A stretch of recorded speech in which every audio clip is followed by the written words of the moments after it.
بسم اللہ الرحمن الرحیم الحمدللہ رب العالمین۔ آج جس موضوع پہ ہم گفتگو کریں گے وہ نظم ہے حمد۔ حمد کے خالق ہیں سید صبیح الدین رحمانی۔ آج سید صبیح الدین رحمانی کا تعارف پڑھیں گے۔ سید صبیح الدین رحمانی 27 جون 1965 میں کراچی میں پیدا ہوئے۔ آپ کے آباء و اجداد کا تعلق حیدرآباد دکن کے سادات گھرانے سے تھا۔ ان کے والد سید اسحاق الدین نے جامعہ کراچی میں ملازمت کی اور اسسٹنٹ امتحانات کے عہدے سے سبق دوش ہوئے۔ آپ علمی جریدے نعت رنگ کے مدیر اور نعت کی تحقیق کے لیے قائم کردہ ادارے نعت ریسرچ سینٹر کے بانی و سیکرٹری اور غالب کی حیات و فن پر تحقیق کے لیے قائم کیے گئے ادارہ یادگار غالب کے صدر ہیں۔ گھر میں مذہبی ماحول کی وجہ سے آپ میں عشق رسول صلی اللہ علیہ وآلہ وسلم کا جذبہ تمام تر رہنائیوں کے ساتھ موجود تھا۔ انہوں نے نعت خوانی کا آغاز 1973 میں پرائمری جماعت سے کیا۔ آپ کو متعدد ممالک میں نعت پڑھنے کا شرف حاصل ہے۔ آپ ہمہ جہت شخصیت ہیں۔ وہ نعت کے شاعر ہی نہیں بلکہ نعتیہ ادب کے محقق و نقاد اور نعت خواں بھی ہیں۔ آپ ان خوش قسمت شاعروں میں شامل ہیں جنہیں زندگی میں ہی شہرت نصیب ہوئی۔ اگر سید صبیح الدین رحمانی کی ملازمت کے بارے میں گفتگو کریں، انہوں نے ملازمت کا آغاز 1983 میں پاکستان ٹیلی کمیونیکیشن کمپنی میں بحیثیت ٹیلی فون آپریٹر کے کیا۔ تصانیف دیکھیں جو ان کی نعتیہ تصانیف ہیں۔ ماہ طیبہ ہے، جادہ رحمت ہے، خوابوں میں سنہری جالی ہے، کلیات صبیح رحمانی جو دارالاسلام لاہور سے 2019 میں شائع ہوا۔ بات پہ گفتگو کریں تو آپ کو بہت سے اعزازات بھی ملے، جن میں نشان حیدر، ہلال امتیاز، ستارہ امتیاز اور تمغہ امتیاز نمایاں ہیں۔ یہ تھا آپ کا مختصر تعارف۔ نظم حمد کا پہلا شعر ہے۔ کعبے کی رونق کعبے کا منظر، اللہ اکبر اللہ اکبر، دیکھوں تو دیکھے جاؤں برابر، اللہ اکبر اللہ اکبر۔ اس میں کچھ مشکل الفاظ کے معنی دیکھتے ہیں۔ رونق کا مطلب ہے چہل پہل، کعبہ اللہ کا گھر، برابر کا معنی ہے مسلسل لگاتار۔ اس کا مفہوم دیکھیں،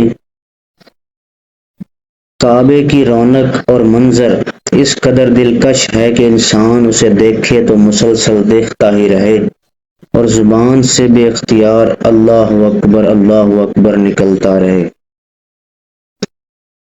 تشریح ہے، یہ محبت و عقیدت سے لبریز شعر سید صبیح الدین رحمانی کا ہے۔ اس شعر میں شاعر خانہ کعبہ کی عظمت، وہاں کے روح پرور ماحول اور ایک مومن کے قلبی جذبات کو نہایت احسن انداز میں بیان کیا ہے۔ خانہ کعبہ محض ایک عمارت نہیں بلکہ دنیا بھر کے مسلمانوں کا مرکز اور تجلیات الہی کا منبع ہے۔ وہاں طواف کرنا، حجر اسود کا بوسہ لینا، مقام ابراہیم جیسے مناظر مل کر ایک ایسی روحانی رونق تشکیل دیتے ہیں جس کی مثال کائنات میں کہیں نہیں ملتی۔ جب بندہ پہلی بار یا بار بار کعبے پر نظر ڈالتا ہے تو اس پر اللہ تعالیٰ کی عظمت اور جلال کا ایسا رعب اور سرور طاری ہوتا ہے کہ دل اور زبان سے بے ساختہ اللہ اکبر کی صدا بلند ہوتی ہے۔ کعبے کو دیکھتے ہی اس پر نظریں جم جاتی ہیں۔ کعبہ ہی وہ مقام ہے جس کو اللہ تعالیٰ نے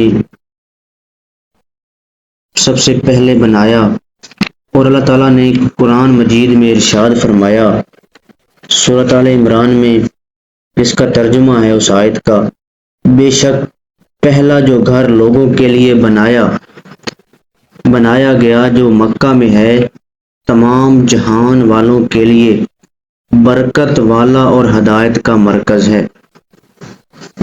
بیت اللہ اللہ تعالیٰ کا پہلا گھر، مسلمانوں کا قبلہ اور پوری امت مسلمہ کی وحدت کی علامت ہے۔ جب ایک مومن پہلی مرتبہ خانہ کعبہ پر نظر ڈالتا ہے، اس کا دل خشوع، محبت، عقیدت اور شکر گزاری کے جذبات سے لبریز ہو جاتا ہے۔ وہ اپنے گناہوں پر نادم ہوتا ہے، اللہ تعالیٰ کی رحمت کا امیدوار بنتا ہے، اور اسے یوں محسوس ہوتا ہے جیسے اس کا رب اس کے بہت قریب ہے۔ اس کی آنکھیں اشک بار ہو جاتی ہیں اور دل چاہتا ہے کہ یہ روحانی منظر کبھی نظروں سے اوجھل نہ ہو۔ شاعر نے اسی کیفیت کو دیکھوں تو دیکھے جاؤں برابر کے الفاظ میں سمو دیا ہے، اور ایک متبادل شعر بھی آپ اس حوالے سے لکھ سکتے ہیں۔ جمیل الدین عالی نے کہا تھا: کعبے پہ پڑی جب پہلی نظر، کیا چیز ہے دنیا بھول گیا، یوں ہوش و خرد مفلوج ہوئے، دل ذوق تماشا بھول گیا۔